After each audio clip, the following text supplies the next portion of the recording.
I know everybody sees the beautiful weather outside, and we'd probably all rather be outside right now. But I'm glad everybody came tonight. My name is Tom Roy. I'm Director of Public Works. My job tonight is to hopefully help you get all of your questions answered with the appropriate town staff up here tonight.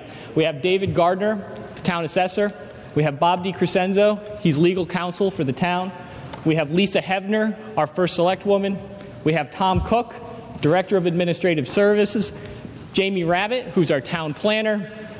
Mike Glidden, who's our assistant town planner, and Jeff Shea, who is our town engineer. We're going to start off tonight with some welcoming remarks from our first select woman, Lisa Hevner. Good evening, everyone. Good evening. Well, help me out a little bit. This is going to be a tough night. Good evening, everyone. Hello. Thank you. I appreciate that, and I appreciate all of you coming out here tonight. We understand that a lot of our residents have questions about this proposal, and it's just a proposal. We don't actually have an application at this point. And some of you are excited about it, and some of you have big concerns. And so what tonight is about, hearing from you, understanding what your concerns are, and then explaining the process so that you understand where you can take action, where you can have a voice, and where you can have your voice heard. And council is going to go through what that process is. It is not a local approval process. It's a state approval process. So there's very little interaction with the town. This is not a town project. It's a project that was proposed by a private group, purchase of sale from a private group. So it's a private exchange going through the state's siting council. That's all right. It's a nice break. But really what we're here to do tonight is to hear from you and explain the process. I did want to recognize some members of the Board of Selectmen who are here with us tonight. We've got Mike Payne. Mike, can you just stand so folks can see if you... Cheryl Cook. Chris Kelly. Elaine Lang will be here shortly. Sean Askham is away on business, but I wanted me to let you know that you can reach out to him at any time as well. Our state delegation of John Hampton and Kevin Wickos are down at session at the General Assembly, so they can't be here tonight, but they will be holding a subsequent meeting for the public and to talk about the Siting Council and what that process is like. And I did want to introduce from Deepwater Wind, we have a few representatives here, Eileen Kenny and Paul Vitaliano, close enough, who is a civil engineer on the project. So they will also be available to answer questions. Tonight we don't have an application, so we can't answer specifics about the proposal. We don't have the details yet. It hasn't been filed with the Siting Council. Once we have that, the process will go. The town will get notified, and Bob will go through the process of what happens after the town gets notified of the filing. I did want to let folks know that next week, on the 22nd, from 6 to 8 at Simsbury High School, Deepwater Wind will be showing a revised draft based on incorporating some of the comments that they've heard from all of you. Some of you came to the May meeting. We appreciate you reaching out. We've had lots of emails. Thank you. It's great to hear from you. That's what democracy is. And we've had phone calls as well. So very, very pleased to welcome your comments. What you have to say is important. We represent you, and we want to make sure you know what you can do to forward this process in your best interest and what the town's role is going to be. With that, I will turn it over to, Kevin Kowalski is also here. Where's Kevin? He's our fire marshal, and Gary Wilcox from the fire department if people have safety concerns. I do want to ask members of the Planning, Zoning, and Wetlands Commission to stand, because these are your local elected officials.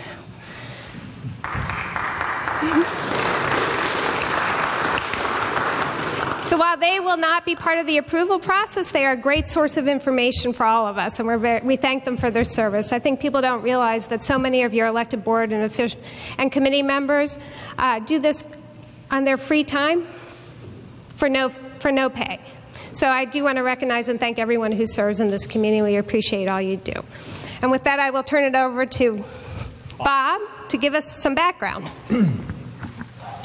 Thank you, Lisa. I'm Bob DiCrescenzo from the firm of Updike, Kelly & Spellacy. We are the town attorney.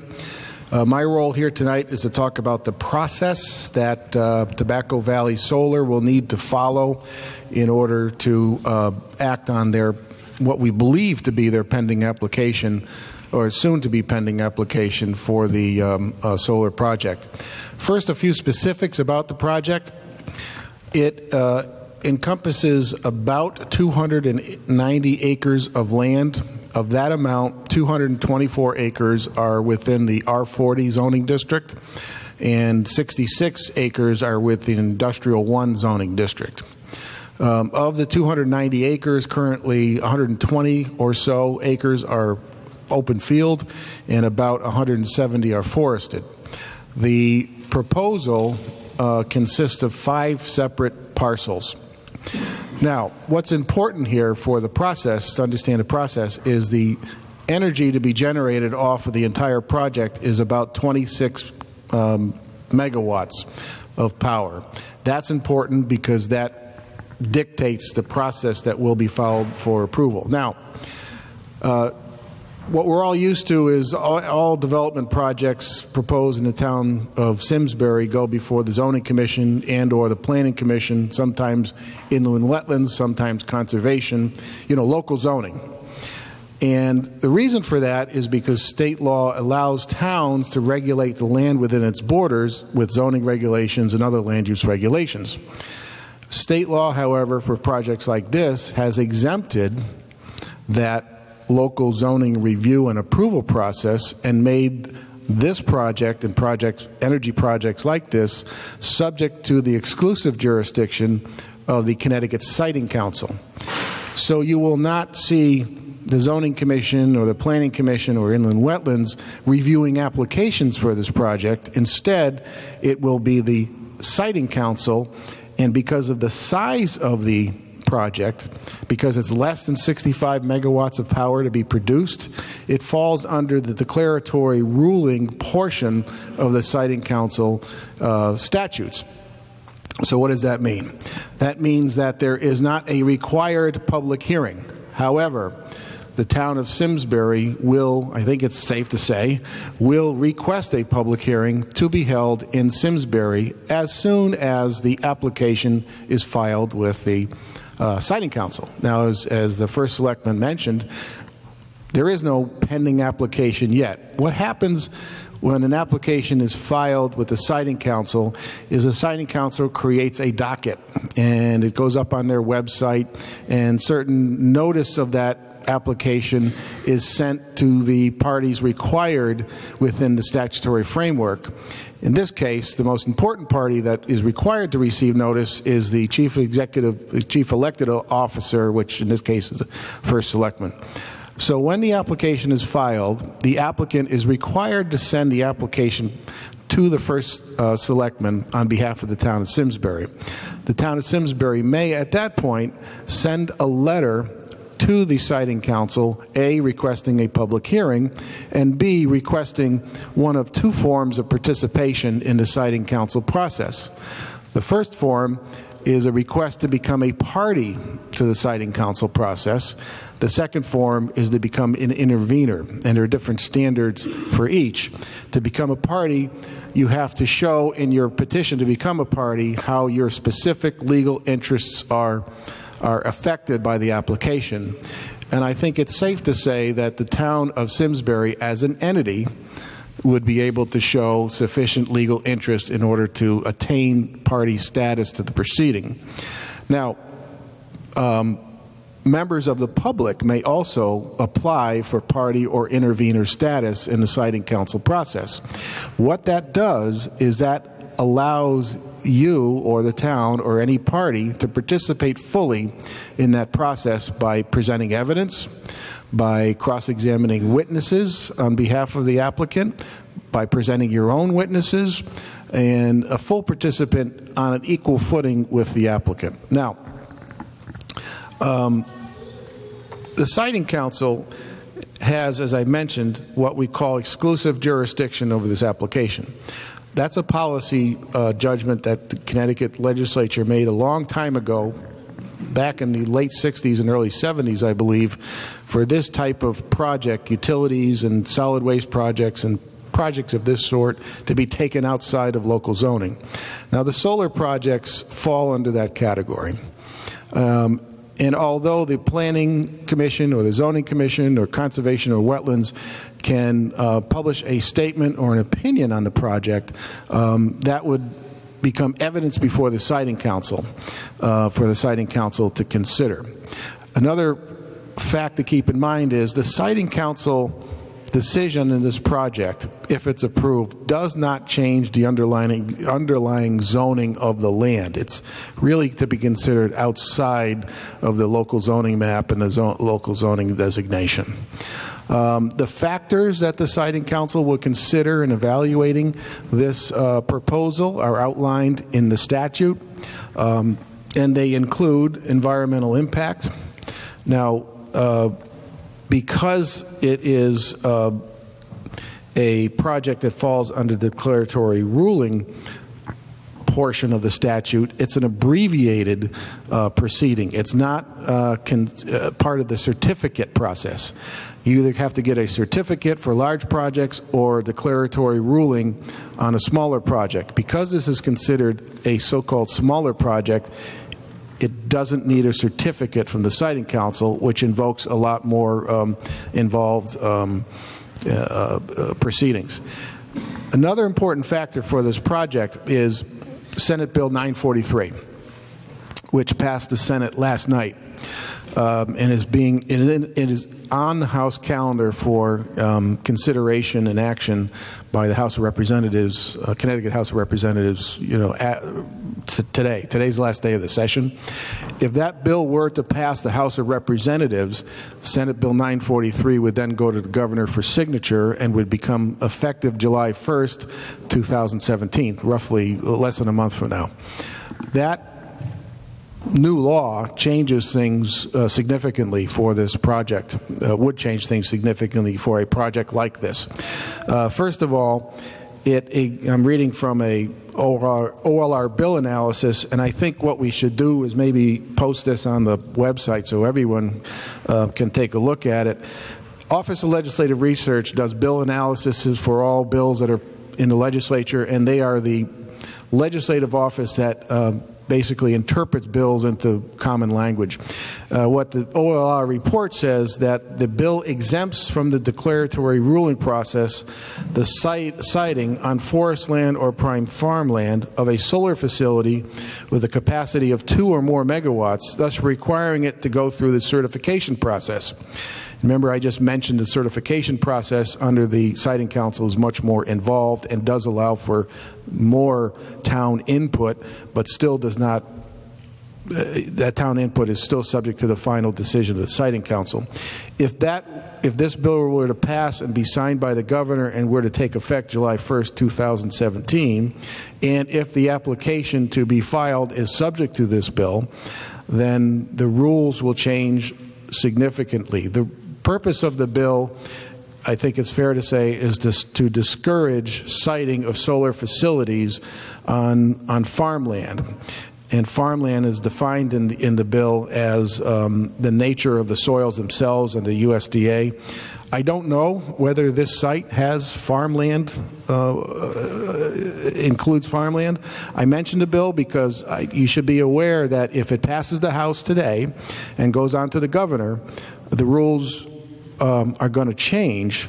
Now, if the applicant comes in and files its application before the effective date of the bill, that may or may not take it out from under the new law. I think that's an open question at this point. I just want to make you aware of that all of the process we're talking about today, we're hours away from the end of the session, and as we all know, sometimes that gets a little crazy and things, pass very quickly. This is one of those bills that may well get passed tonight. Anything else you want me to talk about in terms of process? I think the best way to approach this is to handle questions from you rather than for me to go on and on about process. And Tom? Okay, I know we have a lot of people here tonight, and we're going to make sure that everybody gets a chance to ask a question. Whenever we've had these forums in the past, I think the one thing that's always been great about Simsbury is a lot of people come out. They come out because it's a special community, and that's why you guys care so much. At the same time, just remember to please show respect for both sides of this argument. Show respect for your neighbors, because that's what makes us so strong. If you have a question, you raise your hand. I'm going to come around with a microphone and then help direct it to the right person on our panel. So with that, if you have any questions, please let me know. Show of hands, anybody who has a question? First one I saw. If you could just stand up when you ask the question and give us your street name. Your name, sorry, and your street. Rich Afrigola, North Drive.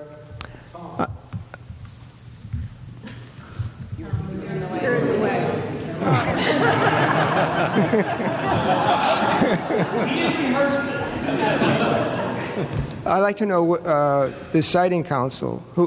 What is it? How many people are on it? Are they elected? Are they appointed? Who appoints them?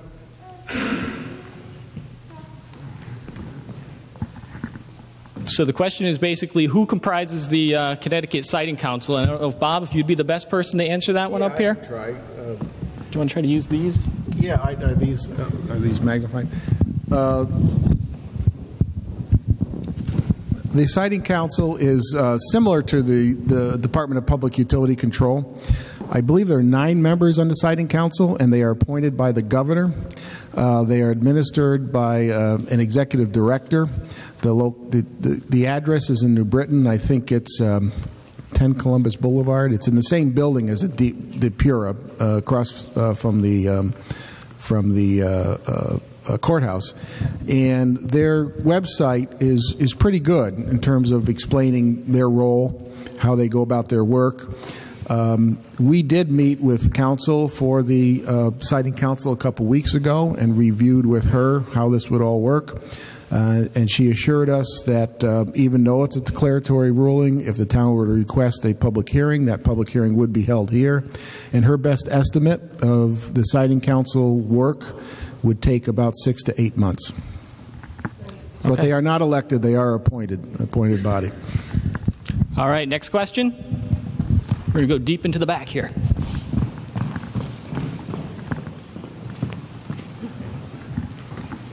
I'm Brad Mead. I live at 73 East Weetach Street. I've served on and off land use boards in this town for 30 years, and up until yesterday I was not aware that the state could come in and in a form of eminent domain put a utility down in the middle of town. This is extraordinary to me. The land use boards in this town over many, many years have done a spectacular job of keeping the rural nature of this town. We have a huge open land buying operation to buy up open land and keep it open. And the idea of putting some 200 acres of aluminum and silicon in the middle of this town and that the town doesn't have anything to say for it is really remarkable to me. And I'd like to know how the state siting board makes this decision and whether there's an appeal to the decision by the town if in fact it goes with the idea of putting it in. Thank you, Brad. I think, Bob, that one goes right back to you again. Yes, the first answer is yes, there is an appeal process.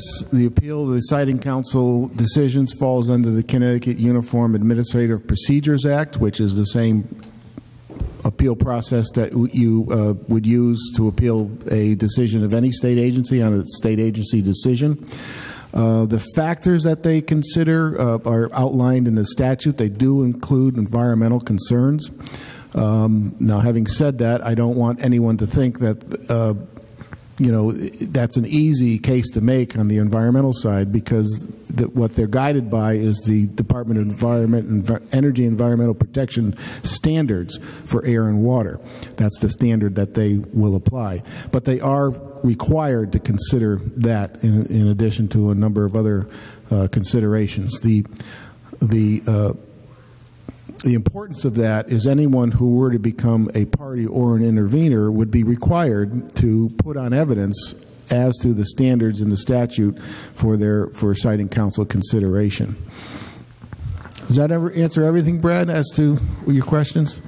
Yeah, it's the answer. I'm still amazed that there is an ability for the state to come in and annex, in effect, 200 acres of spectacular open land and put a utility in the middle of it. Well, I think that was, I'm sorry, I keep interrupting you, Brad, but I think that concern was the driving force behind this new Senate bill that I just mentioned, because this is happening all over the state. these solar arrays are not just happening here, but there is a state policy to encourage green energy and alternative energy sources, and especially solar. Wind, for instance, doesn't work very well in Connecticut because there's not enough sustained wind in most parts of the state, and that's why the emphasis, I believe, has been on solar.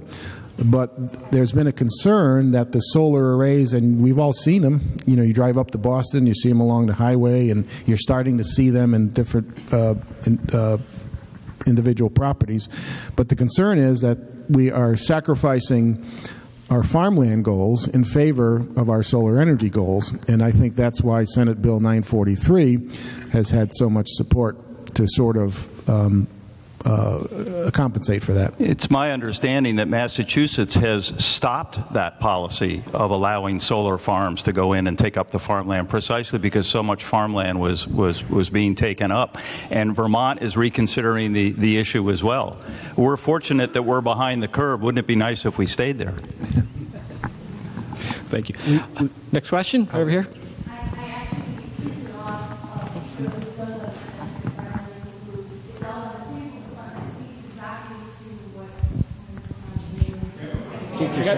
Sorry, we got a question back here, then we'll get up to you. Everybody will get a chance, but we'll go one at a time. That's okay. That's okay. Jason Poles from Saxon Brook Drive. Two questions. Is there an estimate what happens to property values for residents? And then is there any consideration, because I think the proposed property is up against a school, so is there any consideration what happens with Squadron Line School if that had to be expanded? Is there any special regulations that go along with that?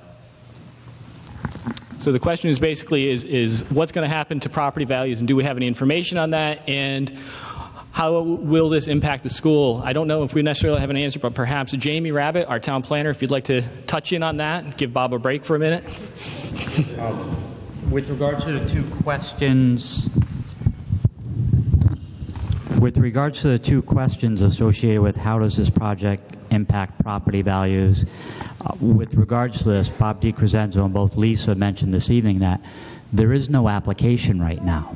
We do not have a site plan to review. We do not have scaled engineering drawings.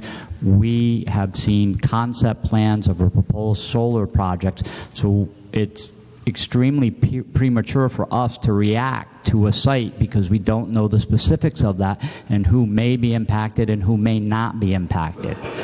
With regards to impact to schools, the similar aspect is associated with it.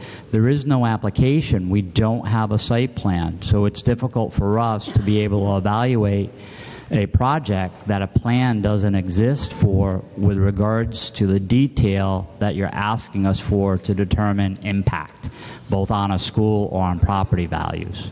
So we are not there yet. Okay, and perhaps this is a good time. Maybe we want to start just keeping a list of some of the issues that everybody's facing, because I think we're going to have a lot of similar issues within the group. And again, this is the stuff that we're going to keep on our radar, and the same things that we would encourage you to do the same, as Lisa said. So as we get further along in the process with Connecticut Siting Council, we'll have all of our ducks in a row. Had a question over here? Thank you. John Sheffer, 2 Clifton Drive. I realize it's early in the process, but the question that I have is why this site? To me, it seems to be the driving factor as to what's going to happen. I'm used to seeing solar panels way out in the open, and I've traveled around the country enough to know that they're usually in the boonies, farmland, I hate to say, oftentimes. But this is kind of maybe being overdramatic, but you're plunking it right down in the middle of the town. And what's the benefit? So right. That's my question. I might be able to answer that. I believe one of the things that would make this site attractive to a solar developer is the proximity to the grid through the Eversource. What is it? Transfer? I keep calling it transfer station, substation.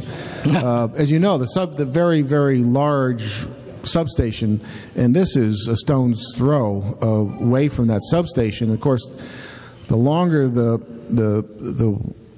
distance between the grid and the solar array, the more expensive it is to get the energy from the solar array to the grid. Here, I believe, and I'm only speculating, but here it looks like it's a very close distance between the substation and the solar array.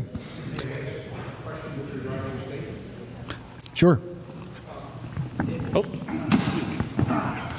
Old guys. I started pushing. Oh, okay, thanks. I appreciate that. It strikes me, and I understand what you're saying, that you have a node here, and that's going to work well for these folks when they want to. That's us. Yeah, this is all pre-planned. I want you to know that. It strikes me that out of New England, this is supposed to be the largest solar field in New England, is what I've read. So it strikes me that somewhere in New England, there's got to be another site that has equal amount of property, equal node, and it doesn't happen to be right in the middle of a town. I'm just curious again, I understand your statement, but will we learn why they've picked this as opposed to some other place? All right, we're gonna bring in the big guns on this one. Although this is a town meeting today, we do have representation from Deepwater Wind, and if they would like to touch upon that at your option. Sure. I think that the reasons that were articulated are correct.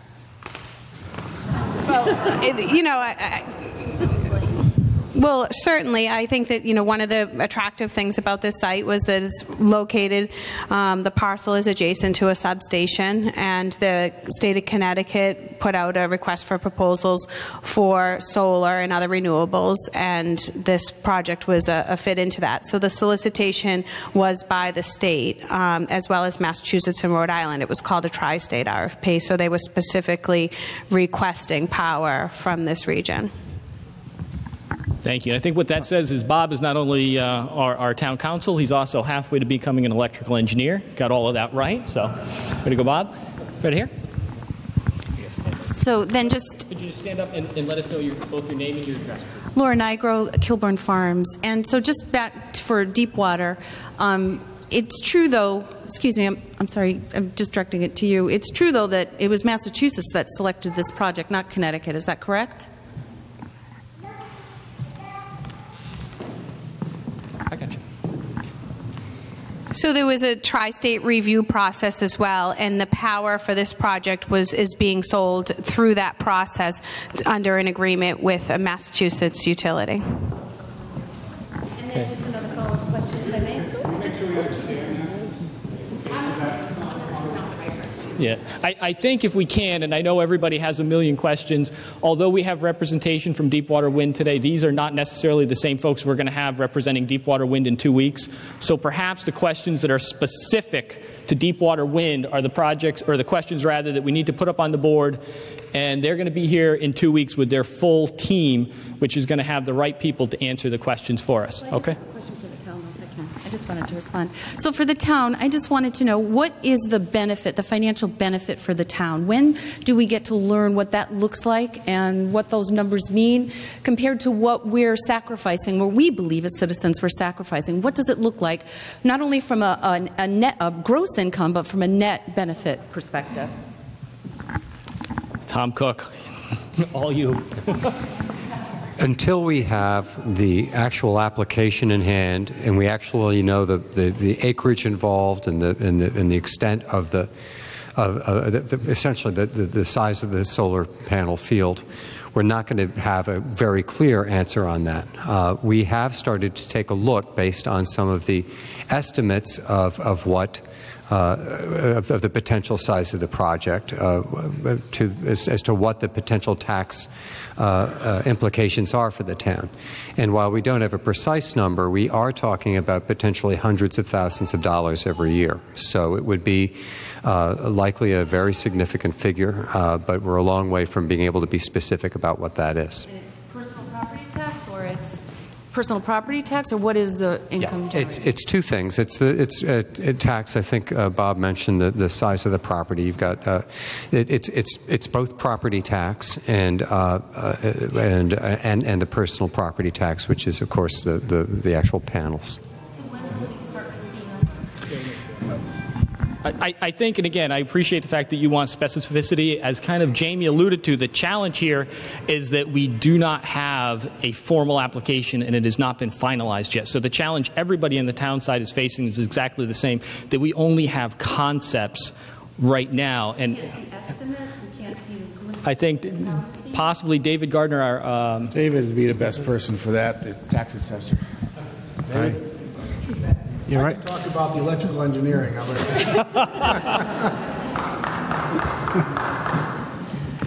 Yeah, right. Currently, 4 of the 5 parcels are classified farmland, and the only one that is not under classified farmland, that's a section of the law that for years has been known as Public Act 490.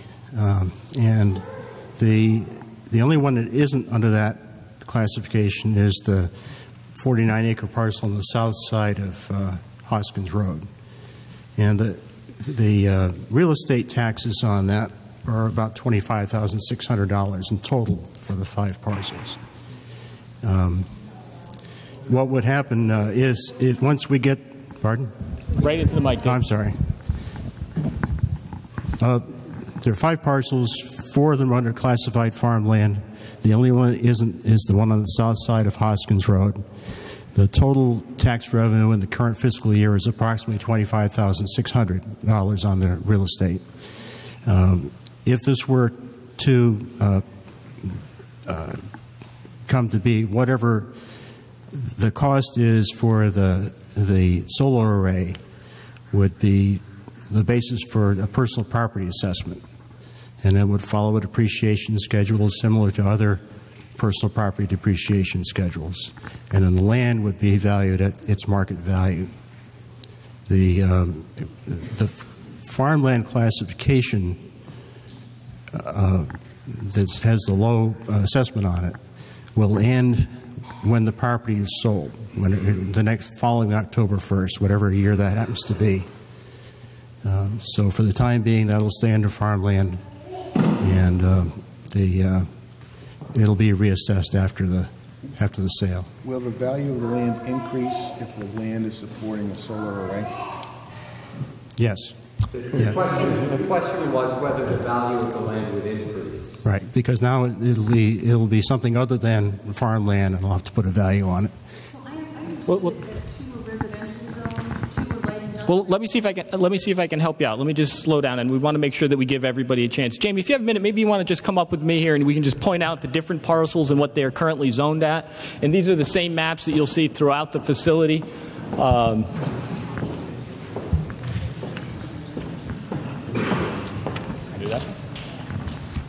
Again, Jamie Rabbit, Director of Planning and Community Development. With regards to the development proposal, there are 5 parcels. Those 5 parcels total approximately 290 acres.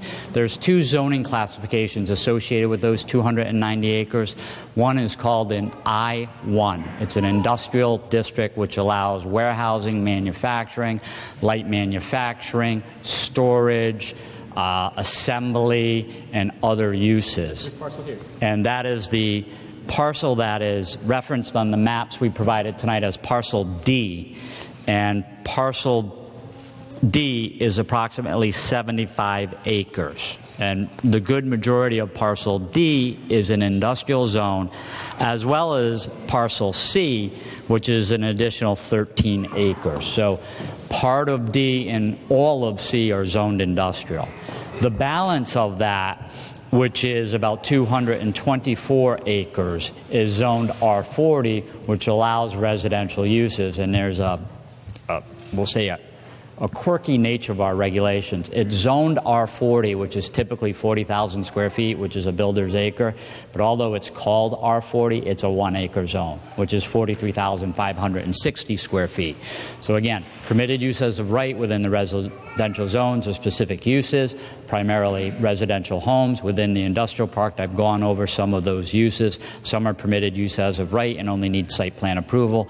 Other require special exceptions, which require a public hearing and other criteria to meet. But again, there's a total of 5 parcels. The northernmost parcel, which is referenced on our maps, Parcel A, is approximately 120 acres. Parcel B, which runs east to west, which connects to Hop Meadow Street and Route 10, is approximately 32 acres. Parcel C is just south of the Dorset Crossing or Casterbridge Road development. That is 13.2 acres.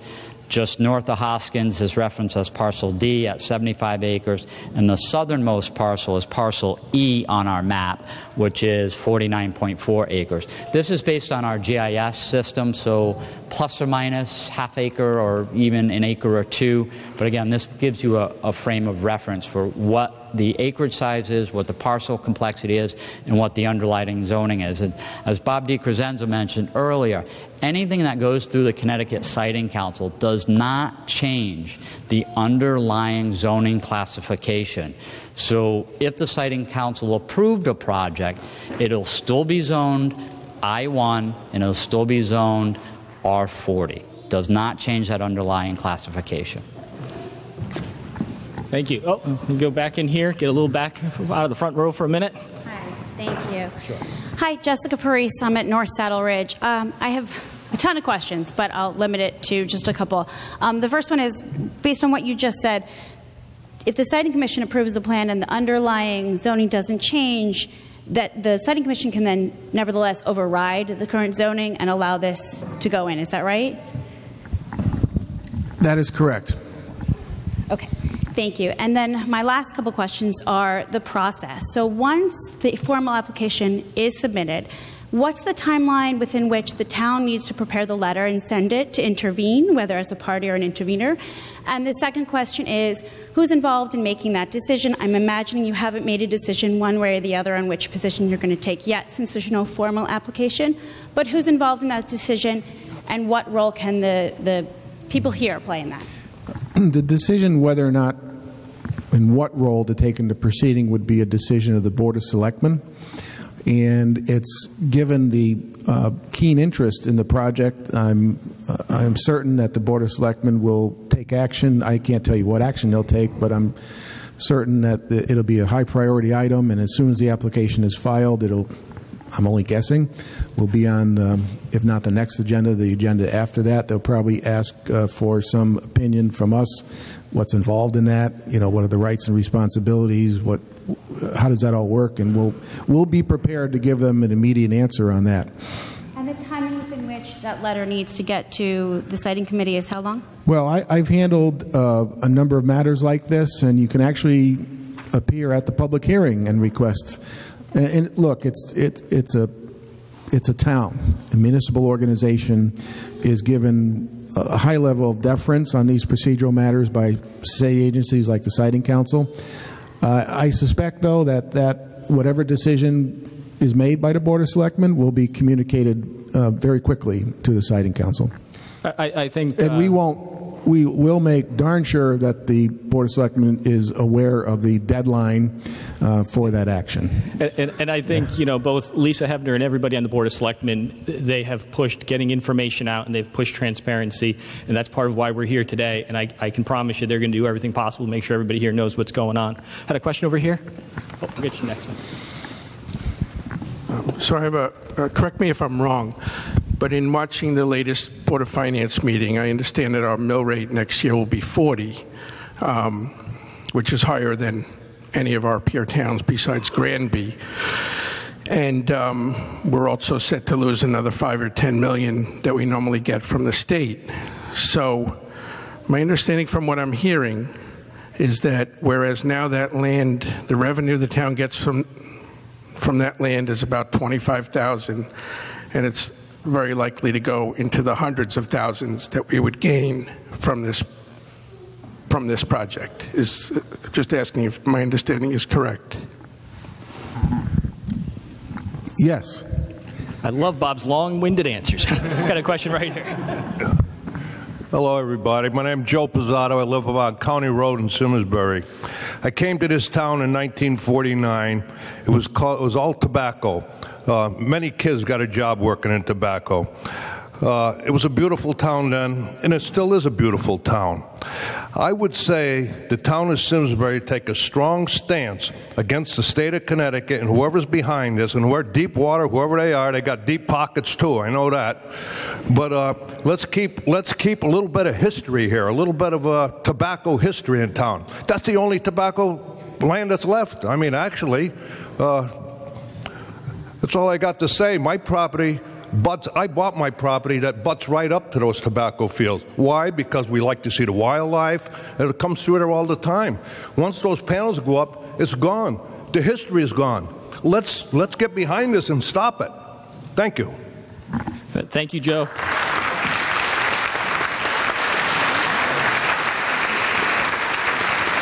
And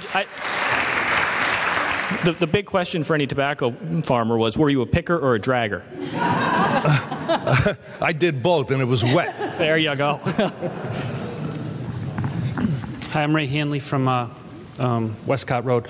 I'm a little confused, and this property we're talking about, is this separate from there was going to be a big building of residential development on this land? Or what is the purpose? Like, if this project, if there's the insurrection arises and the pitchforks come out and this doesn't happen, what happens to this land as it is? Is there a housing development proposed for this? So please help me there. Thanks. Go ahead, Jamie. It's too short. It's too short. I'll speak loudly. There appears to be some confusion in that I went over 5 parcels. I think what you're referencing is the Meadowwood development was proposed a while ago, a few years ago, that was associated with an 8-30G application under affordable housing. That project is to the west of this proposed site. It is not associated with the land proposed for solar installation. It is to the west of this site, further down Hopkins Road. So if you look at the map before you this evening, to the right-hand side of it, bordered in red, running in a northerly direction, to parcel A is the proposed solar parcel. To the left of this, or west of it, is the proposed Meadowwood development. There is no association between the two projects. What happens with this land should this project at Deepwater not occur? Who owns it? What's the use for it? What will it continue to do, or what does it become susceptible to? The land is owned by Griffin Industries, which is a real estate holding company out of Connecticut. It is in private ownership, and if I misspeak, please correct me. Deepwater is under contract to purchase that property. My assumption is if the project goes to go forward, Deepwater would not exercise that option. Griffin Industries would remain the owner of that land, which is zoned industrial and zoned R40, and they're in the business of selling real estate to people who want to develop land. Okay, Steve? Yes, my question is the current land use. As you previously stated, it was under private use, and is the land currently not being used for farmland? As I heard it being mentioned that we would be losing farmland this way. Is it currently being used for farmland, and would this project help to generate new revenue to Simsbury, which we could be lost if the state budget reduces our funds? Again, with regards to the acreage, it's 290 acres in the 5 parcels. We didn't do a true evaluation. We're going to use the mic or else nobody at SCTV can hear you. You're going to get upset. Again, 290 acres is a total parcel, which is comprised of 5 holdings. Of that, 120 are, we'll say, old fields and or farmland. They are in various stages of agricultural use. We haven't been out there recently to determine what was tilled and planted this spring, but historically the property has been leased for agricultural uses. Again, 290 acre parcel, 120, that is in essence, if you look at the aerial photograph, the lighter colored deforested areas, which are field. So, does that answer the question? Okay, we're going to go up the sidelines here. Don't worry, Mark, I won't hit it.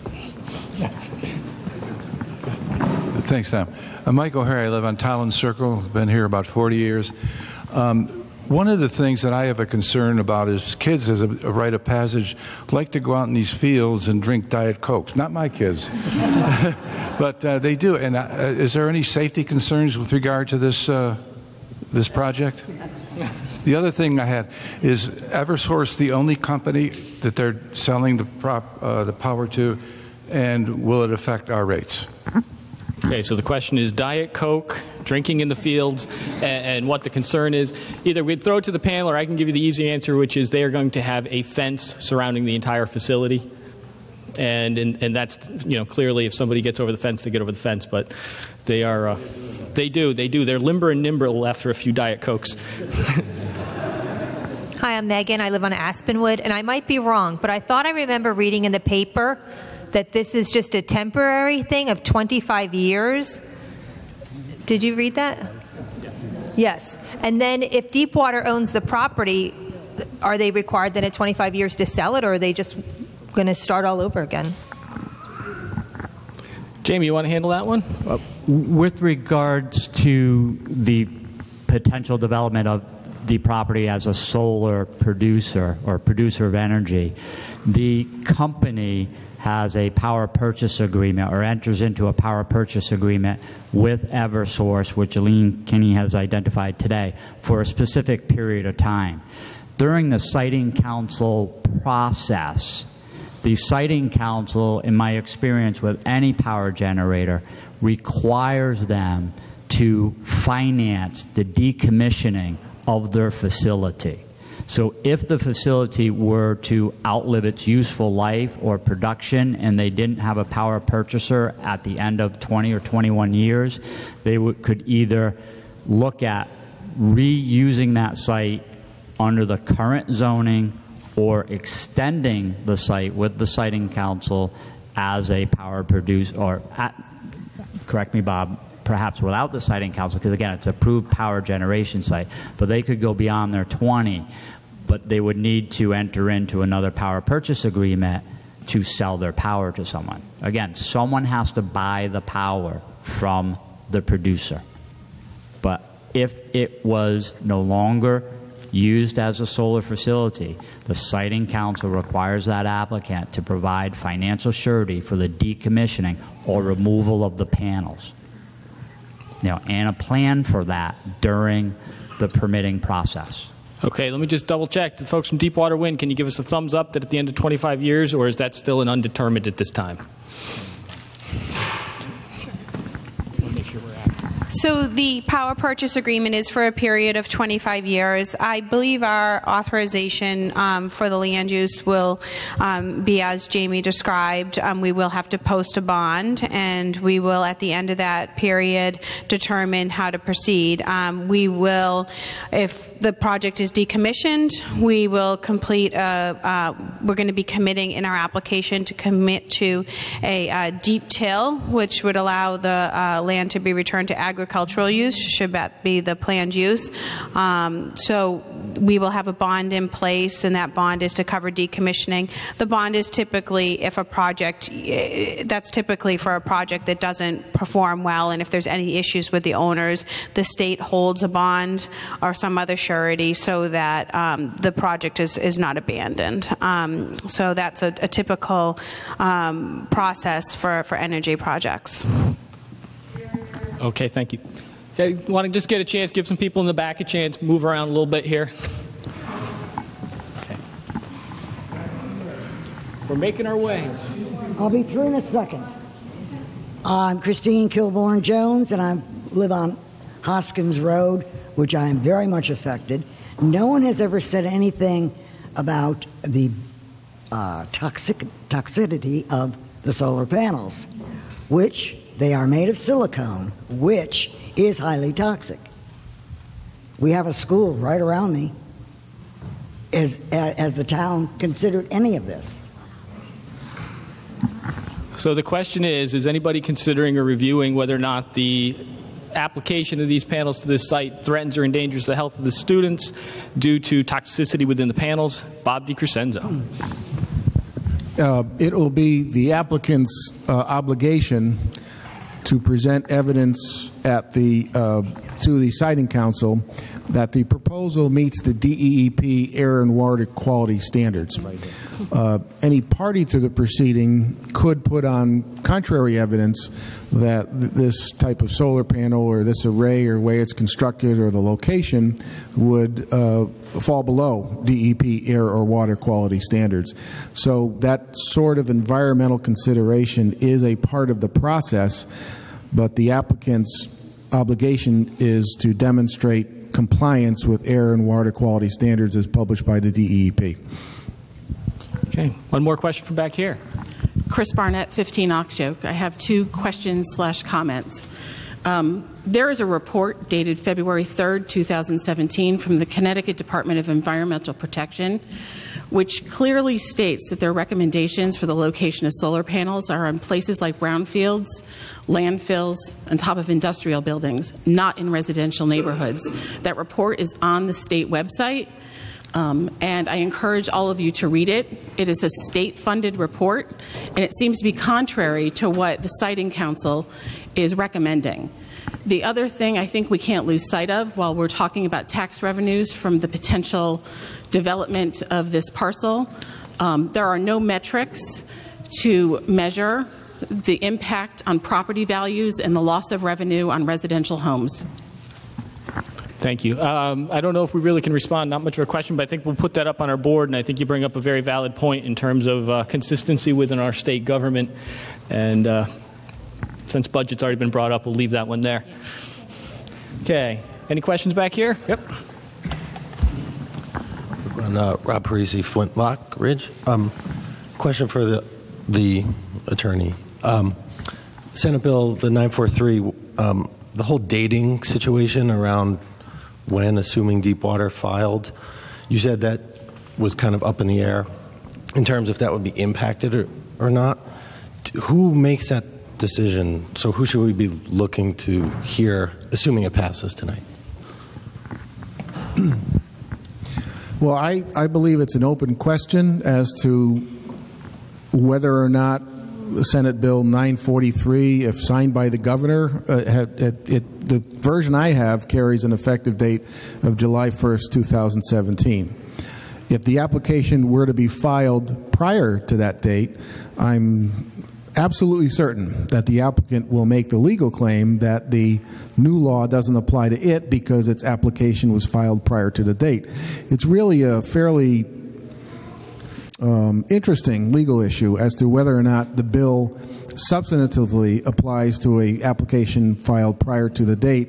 It would ultimately be the Siting Council's decision to make as to what standards to apply, and then that Siting Council decision would be subject to appeal by any party. Okay. Sure. I did get a text from Representative Hampton, and the House is running the bill now, so once we have a result, he'll let us know. Okay. By running the bill, that means in legislative language that the bill is before the House of Representatives as we speak. As someone who used to work up there a long time ago, on the last night of the session, you don't run a bill that is a so-called talker because they've literally got 6.5 hours left till midnight, and you don't run bills that are like some bills take a long time because a lot of debate. They don't run those bills tonight. They only run those bills that there's fairly good consensus around, so for whatever that's worth. Okay, right here. Dave Moore, WETOG. In the interest of ethics, I am chair of the Board of Ethics. I am not speaking on behalf of the Board of Ethics. I'm also the vice chair of the Economic Development Commission. Again, not speaking on behalf of the Economic Development Commission. First, I would strongly urge our friends on the Board of Selectmen to apply as a party as opposed to an intervener. A party status, I believe, would give the town greater latitude as far as being able to present evidence and as far as being able to adopt positions that would fully speak to what the town's concerns are. So to the members of the Board of Selectmen, I strongly recommend that we move as a party. We can't ignore the fact that the town's money is drying up from the state. We don't know how much the state budget is going to be impacting the town. I've heard numbers anywhere between $1.5 million to upwards of $6 million. So in order to be able to make that up, we are going to have things like solar arrays come. They don't have to, however, come to our residences. We have a wonderful landfill. We could perhaps use that as an alternative site, and I would strongly recommend that we would be able to do that. That's my piece. We had some faces being made behind you because about a year ago the town did make an attempt to get a much, as in 1/25th the size, solar array sited at the landfill, and we tried, but we didn't get there. I promise this person next. Hi, I'm Ching. I live in Kilbourne Farm. My question is, in addition to the tax income, does the town receive any revenue sharing, and what's in there for our residents? Do we receive any discounted rate for the electricity generated? Okay, so the question is, as simple as it goes, other than taxes, does the town receive any benefit from this project if it was to move forward? Jamie, do you want to take this one? Again, with regards to reduction of energy rates for an individual who is in the community, the power is sold to the grid. And Connecticut has established certain standards and goals for providing clean energy to that grid as a state, as well as other states in New England. So there isn't a direct feed between the project and a home, but it is a project that potentially will provide clean energy to the grid in some manner that will be available to the grid, which is the New England grid.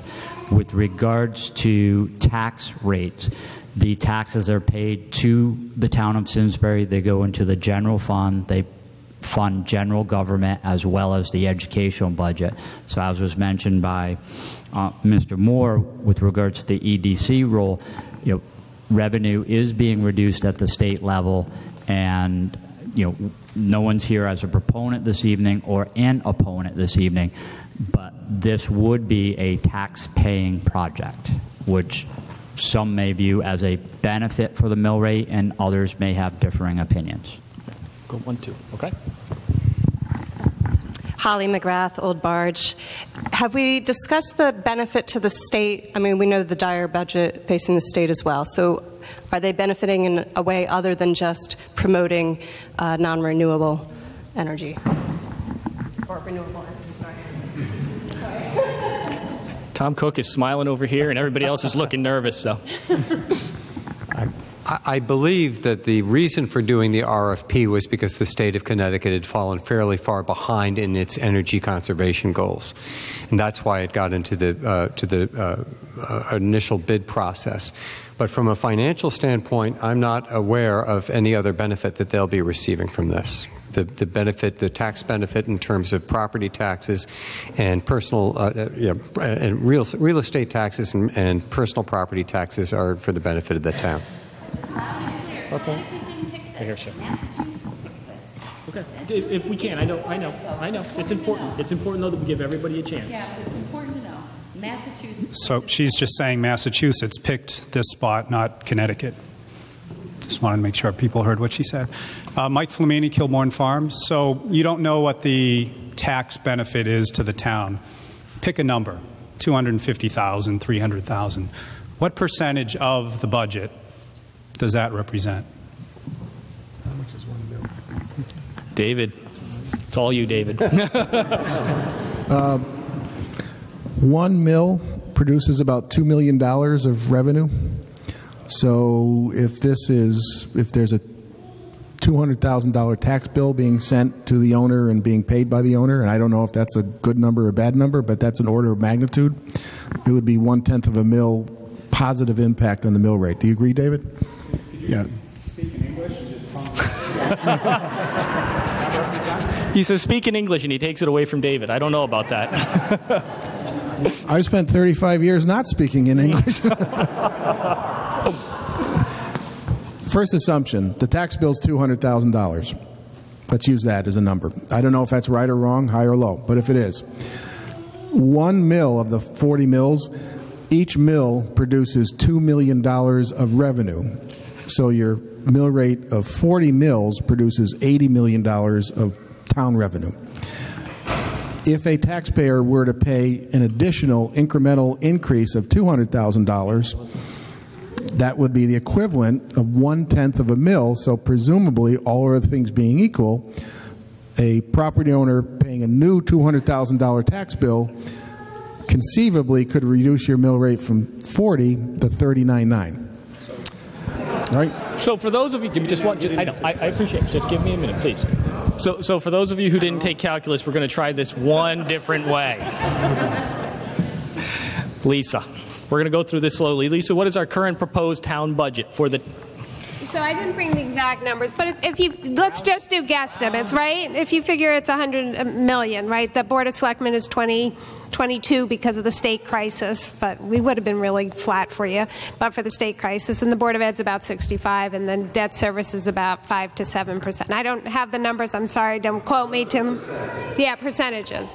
But it's also close to $100 million, right? So it's almost 96, 90. I don't remember the exact number. I'm sorry. I should have this memorized because of the amount of emails I've been getting. But if you think about 250 off of 100 million, or if it's 500,000 off of 100 million, I need David to do the math as to what percent. Yeah. But I don't know what the taxes are yet. Yeah. I have another example to sort of help put it in context. And I don't know if 200,000 is half right or half wrong. Well, let's assume it's 200,000. The Hartford, in its heyday, when there was a building there and people went to work there, paid $1.6 million in taxes every year. So just to give you an idea of what magnitude. Now, having said that, a $200,000 tax bill would require an assessment of how much, David?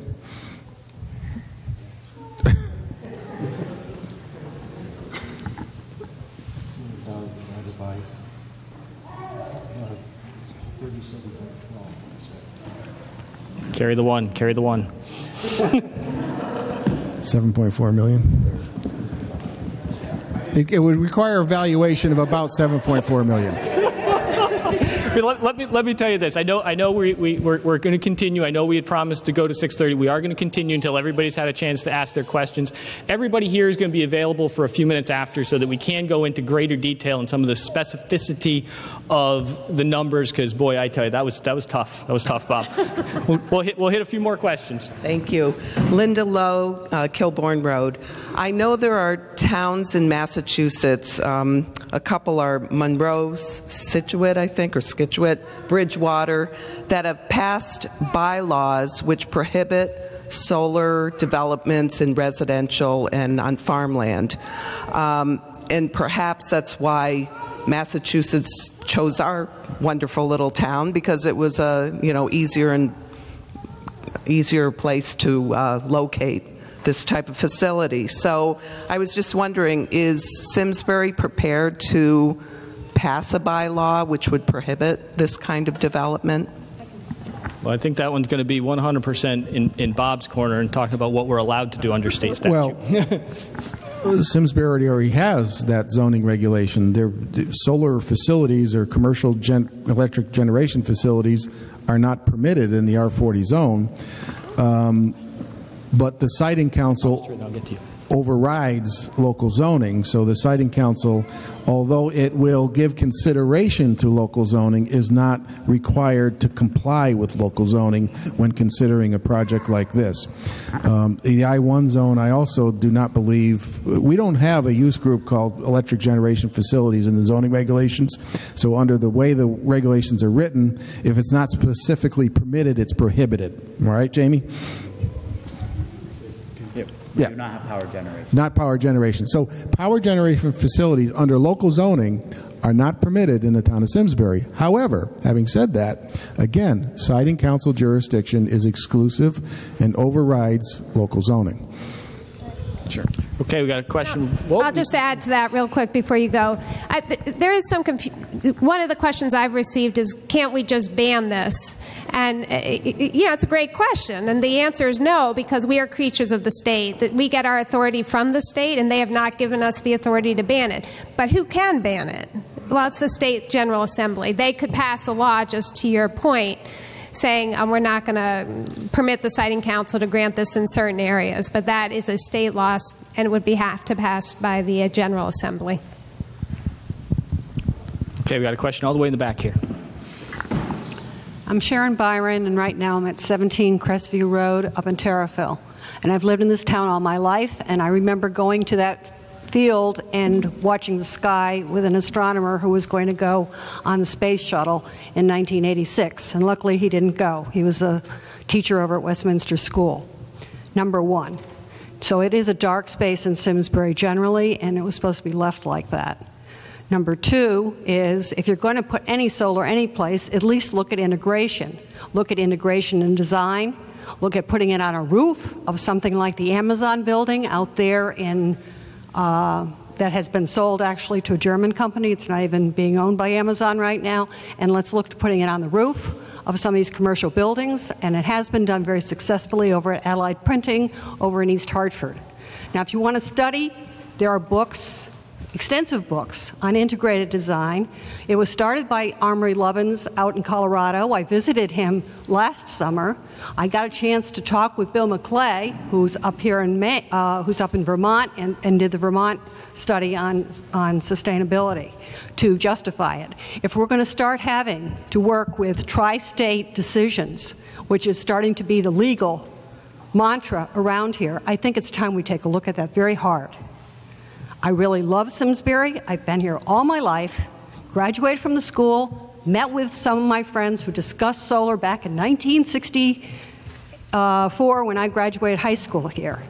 And it's about time we really get serious about this. And it's just not something for money to reduce our mills 1/10 of 1%. Thank you. Thank you.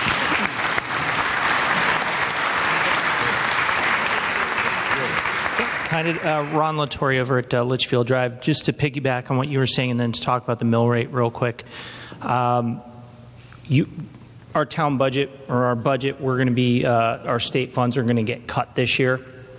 And you're talking about the potential, again, we're talking assumptions that this will help our I guess, tax rate here by 1/10 of a mil or whatever it is.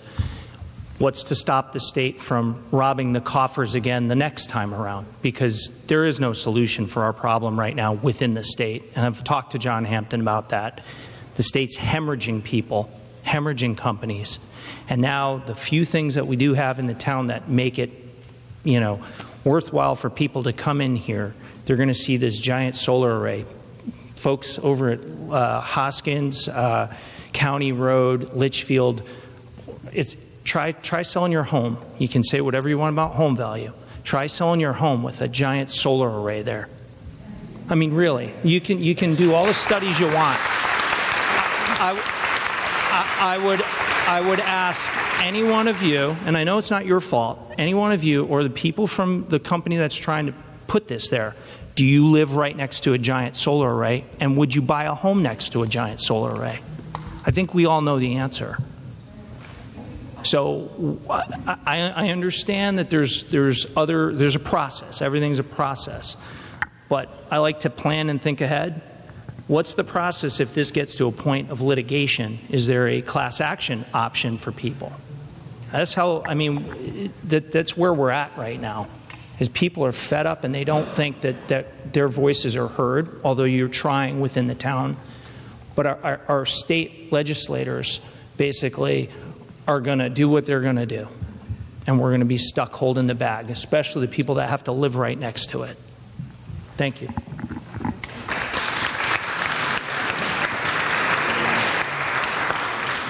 Bob, do you want to touch on class action, or do you want to leave that for someone else? Well, the right of appeal is two different types of people have the right of appeal. One is parties. And the gentleman is quite correct. The right of appeal does accrue to parties in the proceeding and not interveners.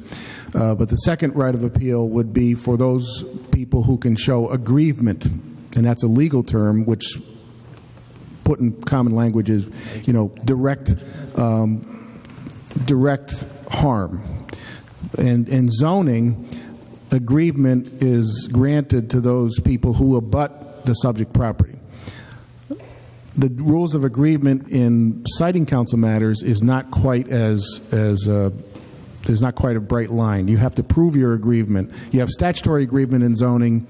You don't have statutory agreement in a siting council proceeding, but you can prove that the action of the siting council had a direct legal effect on your property. So parties can appeal, and those individuals who can prove agreement can appeal the decision of the siting council. I don't think a class action is something that would apply here because that's a different legal standard, but there is a right of appeal. Okay, we got a question all the way in the back here. Hi. Oh, yes. Hi, I'm Emily. I've lived in Simsbury since 2002, all my life. Oh, I'm just kidding. But I'm quite appalled that there's, I don't know, I think as a young person, this is a great opportunity for Connecticut and Simsbury to at least show initiative for renewables. And do we want, what statement do we want to show the country, and what do we want to say for, I don't know, if we don't, I'm sorry, I'm a little nervous, but I might come say something later.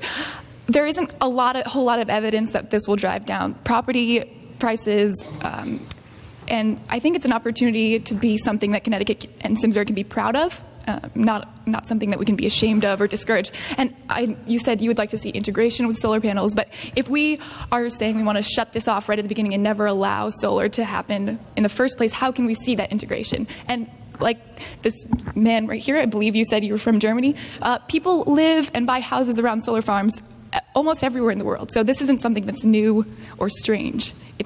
It's quite normal, I think, and should be more normal. Thank you. Okay, sir. Yes. Hi, Tim Smith, 29 Berkshire Way. I've lived here since 1976, so a while. And I'd like to bring up a few things that I've noticed through the years. That as far as Griffin, who owns the property right now, I think from what I've seen in the development of that land over 40 years, they would be willing to give it away free because very little is produced on that land now. They proposed on county a big development, ground contamination. They couldn't do anything there. There is a proposed development behind Sunrise there, which would be affected by development back behind Sunrise and Old Wagner up there. But I would certainly hope that our town, being driven to save money that they're not getting from the state any longer, think first of something that we do in our own home, and that's cut the budget. Okay, for that a little amount of money you'd save in taxes, cut the town budget a little more, like we're doing at home. And I would hope, and you know, we all want to believe that we've got ethical board of selectmen and other officers in our town, that there's no lobbying going on behind closed door between Griffin, Deepwater, and our town officials. I would hate to think that. Some lobbying going on, some arm twisting, but you know what? We're going to be watching. And I've got another issue about the solar array. There's issues of aircraft beams reflecting off solar arrays, magnetic. We've got Simsbury Airport right there. We've got Bradley Airlines planes going over probably that area that could be affected by a solar array. Tremendous heat generated by concentrated solar array. We've got trees all over the place, and they're plopping it right down in the middle of trees everywhere. We get a dry spell, who knows? Could it start a fire? Other issue, I've called the Simsbury police for 40 years on trail bikes back in the sand pit back there. Okay, 40 years, all behind Berkshire County. My neighbors have called. Simsbury police have done nothing. They say they can't catch them. What the heck will they do? Security fence? Is that going to keep people out of that area? Is Deepwater going to have security back there? No, they're putting up a fence. Is Simsbury Police going to be back there? No. All right, thank you. We'll go right here. Good evening. My name is Stacy McMahon. I live on Kilbourne Road. I've grown up here my whole life, went to school and then came back. What's scary about this is that basically the state is usurping the town's powers. And I bought almost, 14 years ago, thinking I was buying in a residential neighborhood. And I am directly affected. Those panels will be pretty much right across from me. So now I have to deal with major property value decline, because that's the reality of it, because I haven't seen anything else that said that my property will not be devalued. The minimal impact on any kind of tax savings is minimal compared to the decrease in my property value, not to mention, like this gentleman said, the heat, the glare, the fact that my children go to Squadron Line School. There's electromagnetic sensitivity for some of these children who have ADD and ADHD. How about kids getting into these fields? You think a fence is going to keep these kids out? I don't think so. There's a lot of things that this is not the right place for it. Okay? And I know there is a benefit to the town from a tax perspective, but there certainly isn't any benefit to the residents here. I'm not getting any share of that power. My electric bill is not going down. My taxes, I'm pretty sure, probably won't go down either. They've only gone up. But my property value will certainly go down. Thank you. Go here and there. Hi there, my name is Sharon. I'm a resident on Howard Street, maybe a pseudo young person. I still get called Miss every once in a while. So conceptually, I mean, I'm a fan of the solar project, but I think what we're hearing a lot of, very important concerns that are being raised. Apologies, I don't remember who commented earlier to the degree that some of the previously collected feedback, perhaps from the meeting at Henry James, perhaps emails, has already been sort of taken into account, and that the RFP will reflect some of that feedback. I'm curious to know, what was that feedback and what changes have you incorporated into the RFP that are cognizant of our comments and thoughts and opinions? It's a tricky question in terms of it really comes down to the problem everybody up here has faced all night, is that we have not seen a final proposal. But the question is, how much has been incorporated? And I guess the question would be is whether or not Deepwater would want to take that one, or if you'd rather wait and give the appropriate answer in 2 weeks. I'll start. Go ahead, Lisa. So there is a meeting on the 22nd where they're going to show that. We have not seen that. The town has not seen what has been incorporated into the changes. That draft, I don't know if they're going to share it with us beforehand, but they're sharing it publicly on the 22nd. So that's when. And if you haven't had a chance, does everyone here get news and announcements from the town in my first Select Woman's report? All right. So one thing I do every 2 weeks after a Board of Selectmen meeting, and Sean Askham loves these reports because they're long. I get teased about them, but I try and give updates about the town. And one part of it, I do economic development updates of projects that are in town. And you can look, and I have a section that I've added on Deepwater Wind, and we highlight the public meeting that was held in May. So if you want to know what feedback was given to Deepwater Wind, you can actually watch that on a link through SCTV, and it's on my first Selectmen report. And that's why I'll be highlighting any information we get. Once the filing is made, I'll put that in my report as well. But to sign up for that and other news and announcements, for those who heard about the bear or stuff like that, you go to the town website, hit the subscribe button, and sign up for town news and announcements. And then that's, it's hard in this society because we really don't have a local newspaper. The Current doesn't report very much on Simsbury, and the Valley Press is once a week. So that is really the best way to get local news if you want it.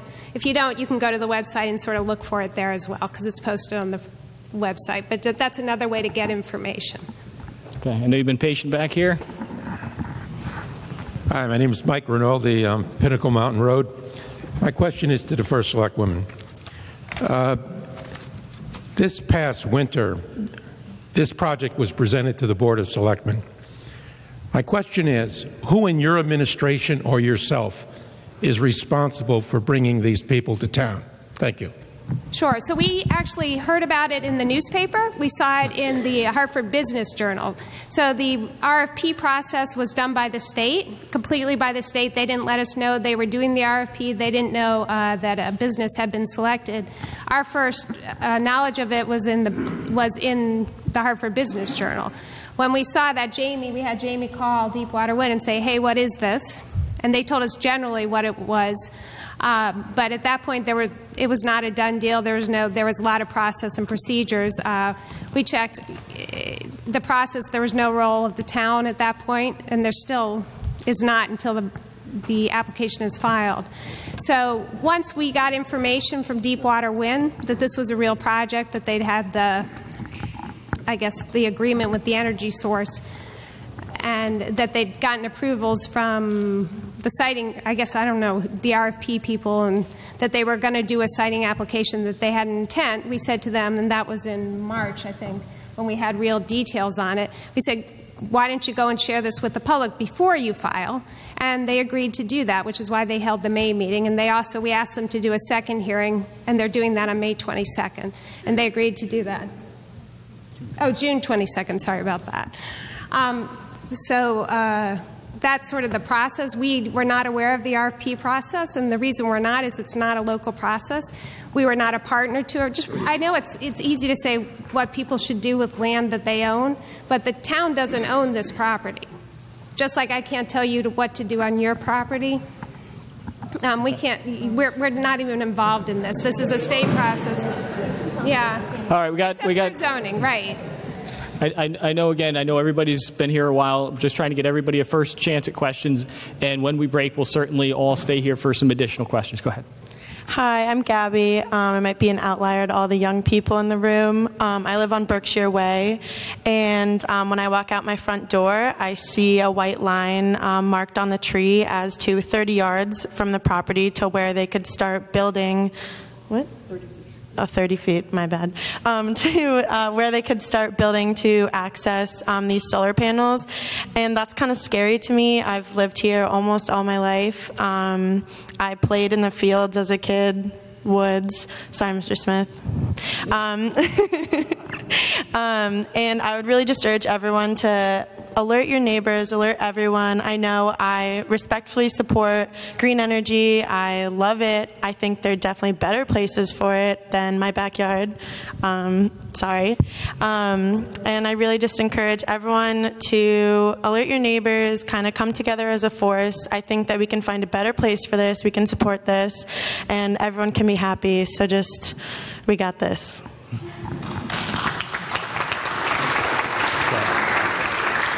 Okay, anybody who has not asked a question yet tonight that needs a question, there we go. Yes, sir. I'm Jen Kui. So my question is, Mr. Jim mentioned that the application was not filed yet, but I guess it's obvious they're going to file it, right? Sooner or later, probably before the bill is signed by the governor. So, do we have a plan to appeal yet? If they file it today, can we do something tomorrow? I guess I'm sorry. Do you understand my question? Yeah, Oh, sorry. Another question. Oh, sorry, for the public. There's a sign-up sheet outside. So I guess to echo back to the lady just said, together we have a louder voice, right? Or if you can just send email to nosolarfarm.simsbury@gmail.com, we can get everybody in. Okay, all right. Thank you. Under the state statute, the applicant, when they file with the siting council, are required to send a copy of that to the chief elected official. The chief elected official, the first selectman in this case, would then, I believe, put it on the agenda for the Board of Selectmen for consideration and possible action. And like I said earlier, that would probably happen, rather quickly. I can't speak for the Board of Selectmen. I don't know what they will end up, what position they'll take on it, but I'm sure they're aware of the concerns that are expressed here tonight and in other public forums like this. There's no right of appeal until there's a decision by the siting council, and that's, according to the staff attorney we spoke with, is probably 6 months or so from the date of application, maybe a little bit quicker, maybe a little bit longer. And just one thing to add to what you said about, everybody being unified. I don't know if everybody had the opportunity, but when you came in, there's the board that shows the aerial view of the region. You can put a mark, so it's our way of letting you see who else in the room is here in terms of your neighbors and where everybody's located. But that's also a resource for you. If you were maybe to take a picture with your cell phone, you'll know who else was here tonight, and you can go and seek those out on yourself. Sir?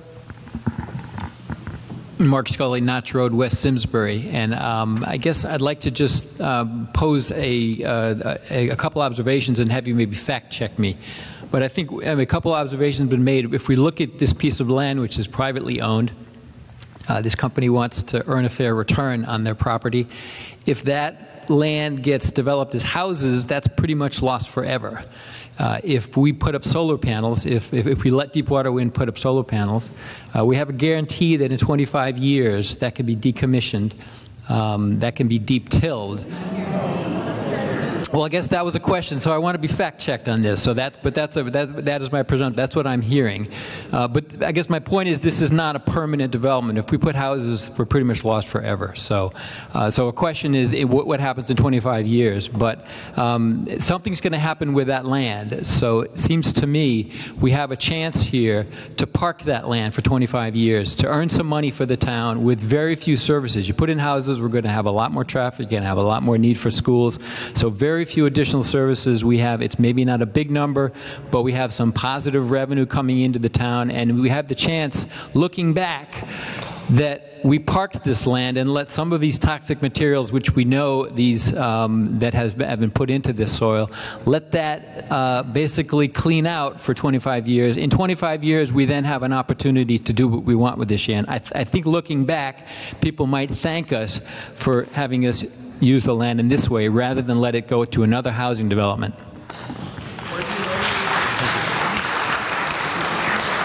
Okay. This gentleman's been waiting. Here you go, sir. Tom Trobert. I live on Moneysunk Drive.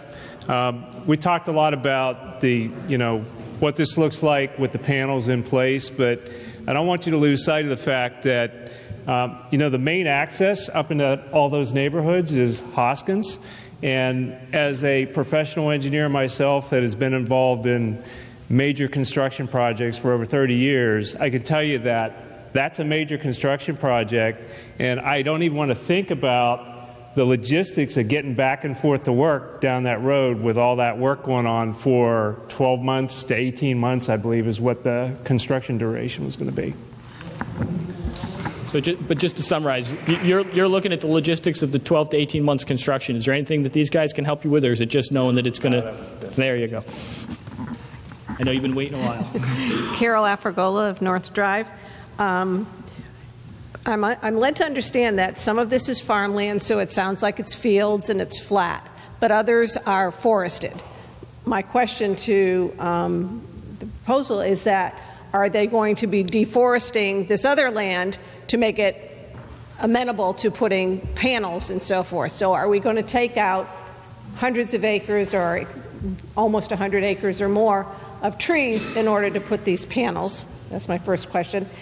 My second question is, after 25 years, I don't think there's anything that stops Deepwater from, after they've amended, changed the landscape and so forth and taken the panels off, from selling this land to a developer and building houses.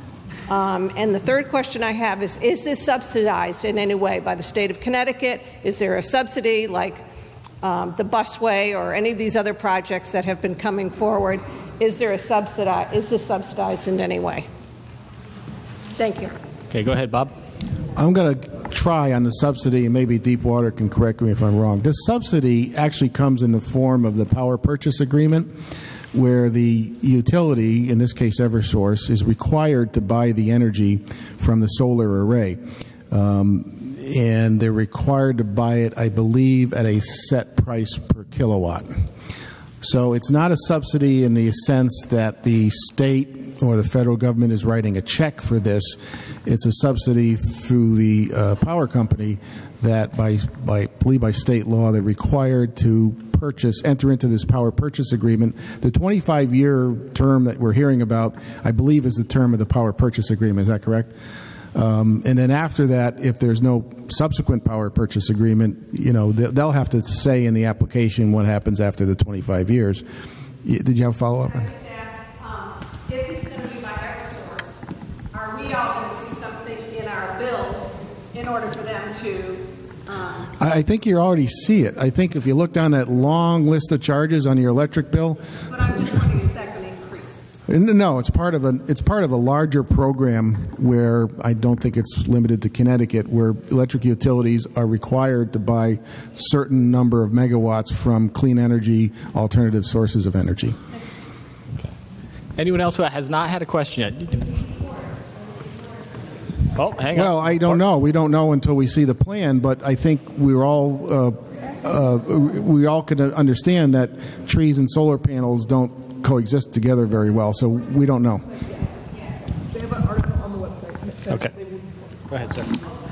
Hi, I'm Joe Tracy from 40 Berkshire Way. First, I want to thank Lisa for holding this meeting at our urging. Secondly, I would like to thank all the town boards and councils that showed up. I also want to thank all of you for showing up. We put out over 500 flyers, and there's not 100, maybe 120 people here. It is very important, if this is important to you, to get to your neighbors, to write letters to the Hartford Courant, the Valley Press, the Valley Life, whatever it is that's out there, and get involved in this. It's a very small group of people that are involved right now. For some of you, this is new news. It isn't new news. This has been around for at least 4 or 5 weeks. But anyway, I want to thank everybody for coming out. Secondly, this project is too large as far as I'm concerned. As I live on Berkshire Way, it's right at the end of our street, next to Gabby there, that's right on her border, and Liz. There's minimal tax value as far as I'm concerned. Even if it's $500,000, and it's a $0.75 difference of our tax rate, the taxes are going to go up in this town because of the state of Connecticut. $0.75, even a mill, come on. Do you want to give up the rural character of Simsbury for that? I personally don't. Thirdly, whatever I'm on here, is the impact on home values is unknown.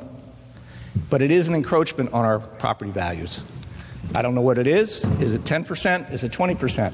Nobody knows, including the University of Connecticut, who I've reached out to, who have done studies on mostly mostly wind, And there is really nothing definitive out there.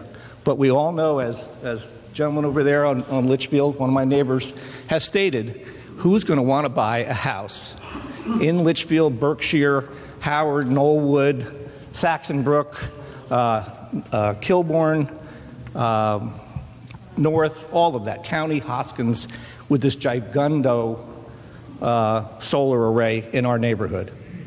This is just simply too big. Thank you very much. Thank you.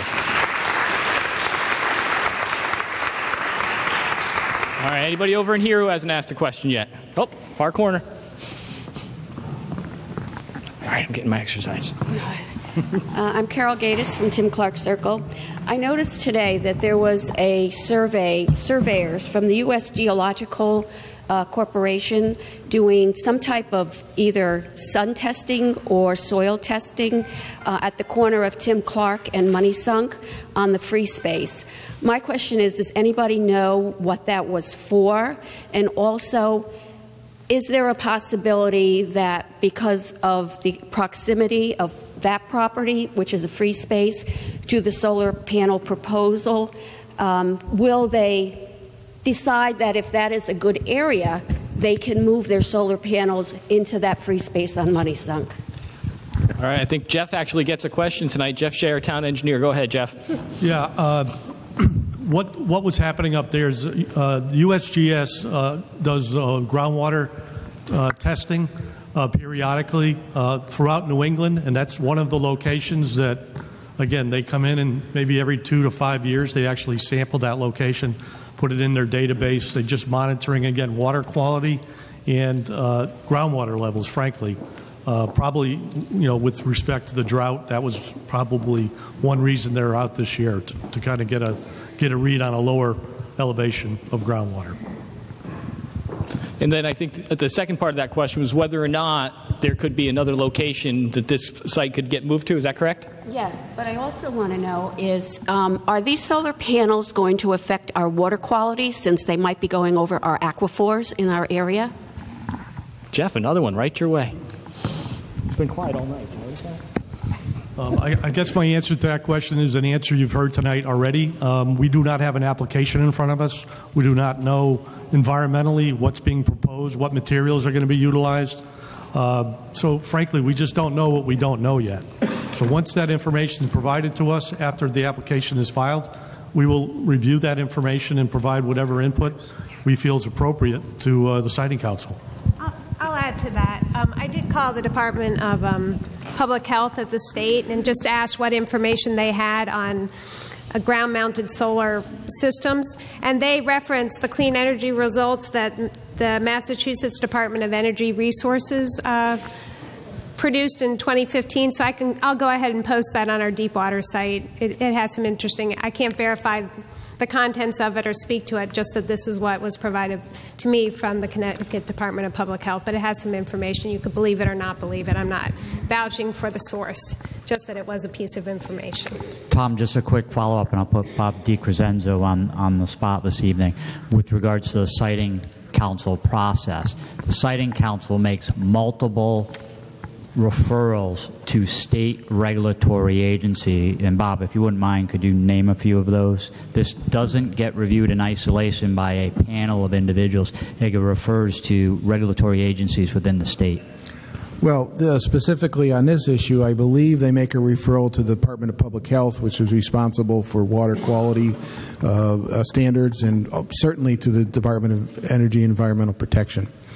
Would be two state agencies that would receive this application to be asked to comment on it. Okay. Over here, sir. I'm Justin Olenek. I live on Saxon Brook. One thing I haven't heard yet is access to the site for construction. Is it going to be one access site for the whole thing, or are you going to have to go through our neighborhoods? Based on first proposal and your opinions, how do you think that's going to play out? Are the neighborhoods going to be impacted by trucks going through them to make the closest point to the sites, or just coming in one access point? Tom, why don't you take that? See a lot of head shaking. I'm not really sure. Again, it's frustrating not having a specific, but I would say that we would have the ability, once we do, if everything was to go through, there would be the ability for the town to have some level of impact. Would that be accurate? Yes.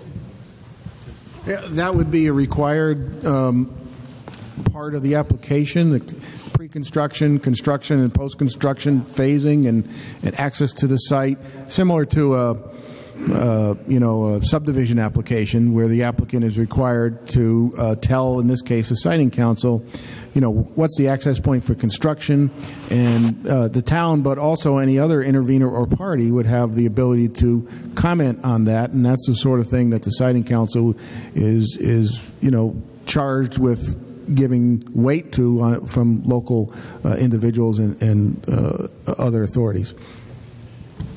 Okay, right here. Thank you. Kip Palmer, 12 Edgewood Court. I don't know about anybody else, but I can't grasp what 26 megahertz, what it's going to be like, and therefore the 290 acres that are going to be set up with solar panels, and just hearing, because somebody did study it or saw it online, that more trees are going to come down. How much of the 290 acres, because being a realtor in town, we know, and we don't have jurisdiction because this is the state, whatever it's called, there's usually like a percentage of the land being used for space. And all I'm seeing now is I'm hearing everybody talking and how close it is to Gabby's home and everything. And I don't know how big they are. Do they lay flat? Are they going to be standing up like towers?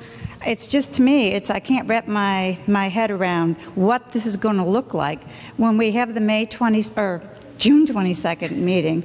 Are they going to have like some sort of scale of something to show us so we can really see, because everything is like, well, we don't know because the project hasn't had an application. But just like it's not their first time out there, just like with the values of properties, there has to be some evidence from past projects done that there's something about how the values are affected by this sort of a project, especially since we have no idea and concept. How can we prepare ourselves? I don't live by it, so I'm not, but I support our community. I've lived here since 1975, and I've been a realtor in the area since 1978 or something. So I've seen the changes in the town, and a lot of them, I kind of was dragging and kicking my feet and everything, but for the most part, our town has been able to take good care of our communities. But this is scary because we don't have the ability, that's what I'm feeling, as a community to have a say in this, except if we have to be more educated, we have to see scale, we have to really know how much of the trees are coming down, all kinds of things. Thank you. Thank you. I think, if anything, this might be something, Tom, to add to our list, and we'll put this on our list. I have that on there. I would strongly encourage all of you to go to the June 22nd meeting. Well, what I was suggesting is that on our list that we are going to make sure that we give to Deepwater Wind for that meeting, we'll ask that they have renderings and things to give you a sense of scale and what would this look like. And if they do good renderings, they'll put a person in there so you can see the size of this compared to that. And I think that would be very helpful. This man over here has been waiting quite some time, and then I'll get right to you, okay? Yes, it's George Generous. I'm on Old Barge Road. There are some limited studies on the environmental effects and impact of solar panels. One of them is raising the temperature 3 to 5 degrees Celsius in these areas. Putting them on top of fields that are polluted with pesticides, etc., obviously that's going to have some kind of effect. Is there someone in the town? I don't know how much research there is out there. Right? That's not my area. Is there someone in the town that is going to take the initiative or the direction to do the research and find out what the environmental impacts of these things are? Or are we just going to depend on Deepwater to tell us what the environmental impacts are? So the question really comes down to is what is our level of ability to get additional resources in, Bob? Well, if there is information in the application that states there's no negative effect, we would have, the town or any party would have the opportunity to present its own expert to present contrary evidence.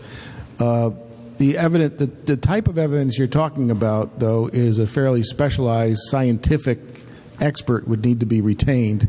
No, it's reading. If there's research out there that's been published, yes, you can read it. And you as a lawyer know you do not go in without the evidence first. You have the evidence before you go in. Of course. You can't wait till what they say. You have to have the evidence. So are we going to go in unarmed to this siting council?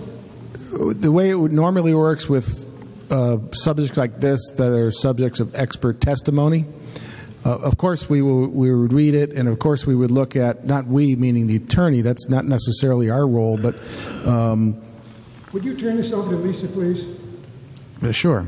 Lisa, are you, as the Chief Executive Officer of Simsbury, going to task someone with getting this information, environmental information, before we go into the siting council? Yes. All right, great. No, I mean, the way it works, one thing you should know, we have actually very professional staff who look at environmental things. Mike does our Conservation Commission. Jamie does our Conservation Commission. Jeff does a lot of drainage studies. If we feel that we do need more experts, and the Siting Council has a team of technical reviews, but if we do feel we have the ability to, we'll have to go to the Board of Finance, but to get money to hire a consultant. So we'll have to wait and see the evaluation, but absolutely we'll look into it. Our staff will be looking at it. Our boards, Conservation Commission, I have no doubt, will be looking into it. What more? You're shaking your heads. Help me understand what you're looking for. We've got people who do this stuff Can they do the research and post the research on your website or something? So there is published research, and like you say, it does get referred to state expertise on this. Do we have expertise in town staff that are super experts on this? No. But there is absolutely experts on this. And our staff does rely on research that's been done. Can you make that available to the information they receive? Can you make that available to the citizens? The information that we've received, I'm sorry, I'm not understanding your question. Whatever information we uncover, we put it on the website. Yes, absolutely. Whatever information we uncover, we will put on the website. Happy to do so. Okay, here we go. Next up. Just an informational comment. On the Deepwater website, there's a map that has the proposed solar grid pattern on that chart. And you can see where it overlays the trees, and it also shows roads and things like that. There's a question about that. So I don't know if that's what they're going to put in their proposal, but they have put that on their website for your information. Thank you. Oh, you got one. We're only doing one just because of time, sir. Just a simple question. Oh, Ika Scully, West Simsbury, Notch Road. Just a simple question. Is there a compromise on the number of acres that could be used? Within sight lines, you have a good suggestion. Perhaps it's not as big an impact as you think if you recess it back, don't cut the trees down. Is there a compromise on the number of acres that could be used? Thank you. Is that generally just informational, or are we looking for somebody to give you something more specific on how we could work on that? To answer Mrs. Scully's question, with regards to that project, again, we've said it a few times this evening, we do not, as town staff, have a plan yet. So we do not know what the exact pattern or layout for the panels are. Let me just clarify. Hold on. I want to hit the brakes for 1 second. We want to clarify that language. When Jamie says that we do not have a plan, what he is referring to is we do not have a final engineered design set of documents to review. We certainly have a plan as to what we can and cannot do in terms of review. We have seen the same concept plan that is on the web page for Deepwater LLC. We don't have 40 scaled engineering drawings that we would typically review when we're reviewing a development proposal. Those types of drawings in detail need to be and will be submitted during the siting council process.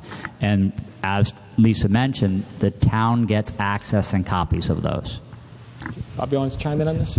Yeah, to elaborate on that, the siting council has the authority to limit the scope of the project as well. Siting council doesn't take the application and just give it an up or down. It has the authority to reduce the scope based on what it would hear at the hearings and whether or not. And then if they do reduce the scope, then the applicant has the ability to appeal that decision or not, or agree to it or whatever. But there is an ability, I believe, through the siting council process to negotiate over the scope and extent of the project. Okay, I got a question up here, sir. Hi, my name's Ryan. I'm on Kilbourne Road, and I've lived here for pretty much my entire life. And first I have to say that I'm all for clean energy when it makes sense. And a installation of this size for the very small amount of energy and tax revenue that we're going to get just doesn't make any sense. And my question is regarding the noise level of these power plants. This field is going right against an elementary school, and I've read that these things can be at 60 decibels at 10 meters, which 60 decibels is equivalent to a very large air conditioning unit. So I know Gabby said that she was 30 feet away from the edge of these panels, and she would be hearing 60 decibels at 40 feet away. So what's the impact on the school and the noise level for all the people living against these fields? Jamie, you want to take that one? Again, right now, we do not know. Again, part of the process also with the siting council is they're going to evaluate their proposal with regards to layout and the power distribution internal to the site, because Bob DiCrescenzo mentioned earlier that they site these near a substation, which there is one just to the west of Dorset Crossing. And within this, they need to take power from the panels to a inverter unit. Typically, that's done from a panel underground to an inverter unit. The inverter unit then runs to a main trunk line, which heads to the substation. It's typically the inverter that makes the noise. We don't know where the inverters are being located. We don't know what type of inverter they're using, what the decibel output of that inverter is in a location. Those are all good comments that are coming forward. But again, we don't have without the site plan, we can't determine impact. Okay, we got to. Oh, let me just add to that. On the Siting Council website, and we can post it on the local website, there's a fact sheet on petition for declaratory rulings for solar facilities, and it's fairly short. It's only 4 pages long, but it lays out the contents of the petition, and included in that are the elements that have to be included into the application. A lot of it talks about what you're talking about, how much noise leaves the site and that sort of thing. I won't read them all because, it's better to just put it on the website. But it does include things like a site plan with proposed facility location, access roads, other associated equipment, facility design with detailed description of facility components and maximum facility component heights, maximum power output, and lots of other things. It also has a section on environmental considerations. So it's a very good document to use, and this is published as of August 2016, so it's recent. It'd be a good resource for everyone to read these 4 pages. We'll make sure it gets up there and you can all have access to it. It lays out exactly what the applicant has to do to complete its application and talks about elements like noise and height and other aesthetic elements. All right, we're all the way in the back row again. It's on the Siting Council website, but to make it easier for you, we're going to put it on the local website for this project. All right, from the back row. Hi, I'm Juliet. I live on West Ledge. So right now, Connecticut is getting 4% of its energy from renewables, but by 2020, it wants to have 23% of its energy from renewables.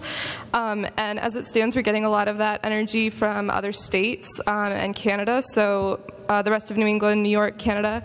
And my question's kind of philosophical, but if it's happening in their backyards, why shouldn't it be happening in ours? If we're gonna get this number up to 23%, then at some point we're gonna have to accept responsibility and say, okay, if we're gonna let other states do this for us, at some point we have to do it for ourselves. So that's my question is, if we're gonna let other people do it for us, then why can't we just bring it home and do it here? Okay, I'm gonna call that just kind of the broad overarching point of view. Let me, in interest of time, we're gonna keep moving through the back row. A quick one, George Walker on Money Sunk Drive. You mentioned briefly early on the bill that's going through the local houses and the impact that would have on the use of farmland and woodlands for this type of project. But I didn't quite get how the rules would change for citing a project such as this. Could you go into that? Yes. The bill, which is under consideration as we speak by the House of Representatives, does two things, mainly. One, it takes exempts declaratory ruling process to citing of solar facilities on forest land or prime farmland. That's one. By taking it out of the declaratory ruling process and submitting it to the certificate process, there's a much higher level of review and town involvement. That's the first thing it does. The second thing it does is it makes it a rebuttable presumption, let me read this, that locating such facility on such land is not environmentally compatible. What that means is that the applicant holds the burden of proving that it is environmentally compatible. Right now, there's no such rebuttable presumption. So that changes the rules. It makes the applicant prove that a solar facility on this particular farmland is not environmentally incompatible. The assumption is, under the new bill, if it passes, that it's environmentally incompatible. So it's a very significant change. Two changes, really. An update. So it's been a bit of a roller coaster ride on my text from John Hampton. So the bill was being run, then it got put on. It was tabled temporarily, collateral damage from negotiations. It is now back on, and John will be asking questions on it within the next, I don't know what the time frame is. So they're considering the bill as we speak. Okay. Yep. Okay, let me do this. I know we're all trying to get our questions in. Everybody, I said, gets at least one question, and then everybody on the panel is going to stick around for a few minutes at least afterwards. But I know everybody's anxious to get one question. I got a guy back here. If you haven't asked a question yet, we're going to get to you. If you have already asked a question, you got to wait to the end and catch the panelists before they leave, okay? Hi, Bob Beinstein from Fairview. I just have a couple of comments on this. You know, I've been monitoring all the traffic on social media and all the foment around this project. I think this young lady in the back brought up a really, really good point. We all, many of us, profess to believe in alt energy, clean energy. We profess to think it's a good idea to decarbonize. And that's all cool as long as it's not near us. I think that's an incredibly hypocritical way to look at clean energy. Why don't we bring it home? Do you run an air conditioner? Do you turn your lights on? We all use energy. And if we want to decarbonize this world and make this into some kind of, get rid of the things that we're doing to the environment and create a sustainable life for our children, our grandchildren, these are the kinds of projects we have to do. Second point, the land is private. If your neighbor decides to sell his house or her house, do they have to come to you and ask you first? Certainly not. If somebody wants to open a business on Hop Meadow, do they have to come and ask us if that's okay? If they want to transfer land? No.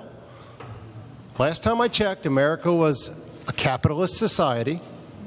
It's a for-profit company putting in a low-impact installation on land that is at least partially zoned industrial already. I'm not sure where the issue is. I get that people are afraid. What I want to urge the people in this room that are left, anyway, go get facts. What I'm reading on social media, I'm seeing a lot of fear flying around. I think we're living by fear enough in this country at the moment. Go get facts. Go get peer-reviewed data from real scientific journals. Find out, is EMF an issue? Is water an issue? I think you'll be surprised by what you find. I think you'll find that there's also a fair amount of uncertainty about this because it's a fairly new technology. Full disclosure, I work in this space, okay? I believe in this technology. But we have got to stop saying it's okay and it's really good as long as it's not near me. This NIMBY thing creates a dynamic that says, let's put it in places where people can't defend themselves. Let's put it in places in low-income neighborhoods. Because that's okay. Let's get it away from us. But we'll continue to use the power. So, a couple of comments, food for thought. You can hate mail me on Facebook if you want. It's all good.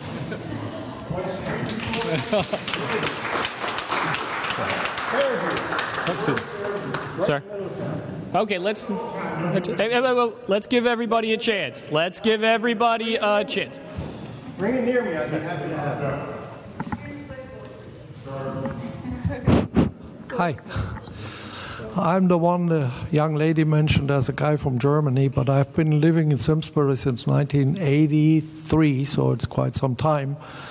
And I have 36 panels on my roof, pay since March till November every year, $19. It started with $16 transmission fee, everything else free with air conditioning included and so on. And when I hear something about chemistry and whatever stuff, I should be dead by now because I've had the panels for 5 years on top of my roof.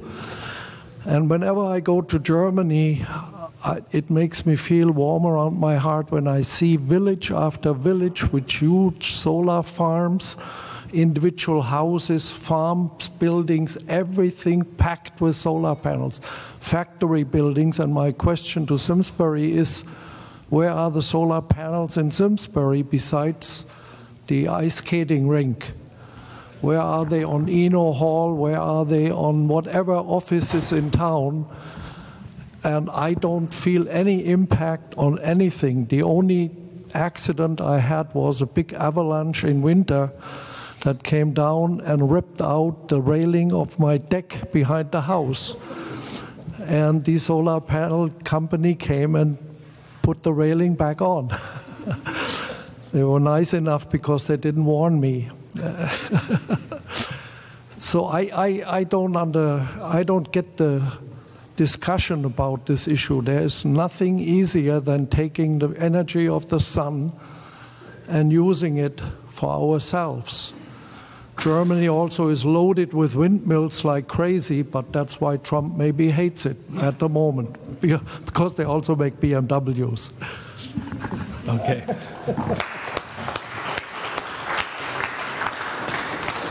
All right, has anybody who wants to ask a question, who has not asked a question yet today, still have one?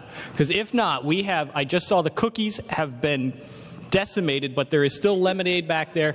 If we're all done with our first round of questions, the folks here will stick around and certainly entertain it. And again, there's 2 colors of lemonade back there, pink and yellow, so maybe it's pink if you're in support and yellow if you're not. But thank you all for coming.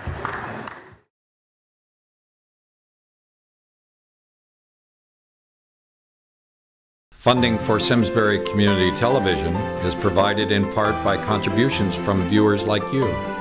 Thank you.